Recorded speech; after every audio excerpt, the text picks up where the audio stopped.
এই ৮ প্রকার ব্যক্তি এমন কপাল পোড়া, যদি জীবনে শবে কদর মিলেও যায়, শবে কদর পেয়েও যায়, এরপরেও এই ৮ প্রকার ব্যক্তি আল্লাহর ক্ষমা থেকে বঞ্চিত হবে। নাউযুবিল্লাহ। সাবধান হয়ে যায়। এই ৮ প্রকারের ভিতরে থাকলে এই রমাদান মাস নয়, শবে কদরের কোনো কাজ হইতো না। খেয়াল করেন, হাদিস বলার একেবারে সময় নেই, নামগুলি করে যাচ্ছি। বিভিন্ন আয়াত, বিভিন্ন হাদিস, বিভিন্ন বড় বড় বুজুর্গদের বিশ্লেষণের ভিত্তিতে আমার ক্ষুদ্র জ্ঞানে ৮ প্রকার ব্যক্তির নাম আমি লিস্ট করেছি। এই ৮ প্রকার ব্যক্তি এমন কপাল পোড়া, যদি জীবনে শবে কদর মিলেও যায়, শবে কদর পেয়েও যায়, এরপরেও এই ৮ প্রকার ব্যক্তি আল্লাহর ক্ষমা থেকে বঞ্চিত হবে। নাউযুবিল্লাহ।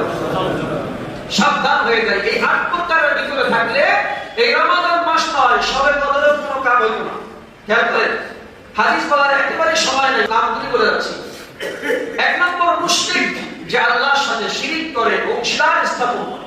এটা শিরিক করা আল্লাহর সত্তাগত ভাবে হইতে পারে, আল্লাহর গুণগত ভাবে হইতে পারে। যে কোনো ভাবে যদি কেউ শিরিক করে, তাহলে এই ব্যক্তিকে ইসলামের পরিভাষায়, কোরআন সুন্নাহর পরিভাষায়, শরীয়তের পরিভাষায় মুশরিক বলা হয়।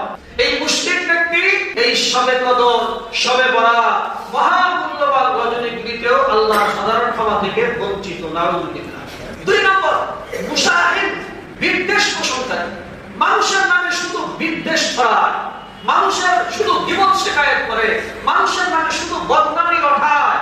এই ব্যক্তি এই মহামূল্যবান রাতগুলিতেও আল্লাহর সাধারণ ক্ষমা থেকে বঞ্চিত। ৩ নম্বর, কাতিউর রহিম, যে আত্মীয়তার সম্পর্ক ছিন্ন করে, সেই ব্যক্তিও এই রাত্রে ক্ষমা পাবে না।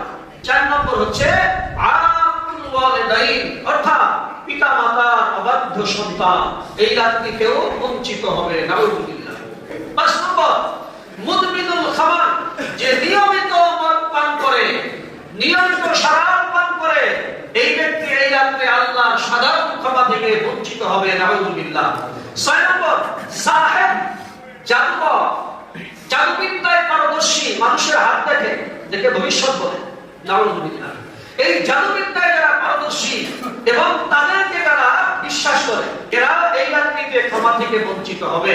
৭ নম্বর, কাযিফুল মুহসানাত, সতী, সাধবী, একজন বিদ্যা পরহেজগার নারীকে যদি কেউ কোনো অপবাদ দেয়, জিনার অপবাদ দেয়, বিভিন্ন চরিত্র হানির অপবাদ দেয়, এই ব্যক্তিও এই রাত্রিতে বঞ্চিত হবে। কিসের থেকে বঞ্চিত? সাধারণ ক্ষমা থেকে বঞ্চিত।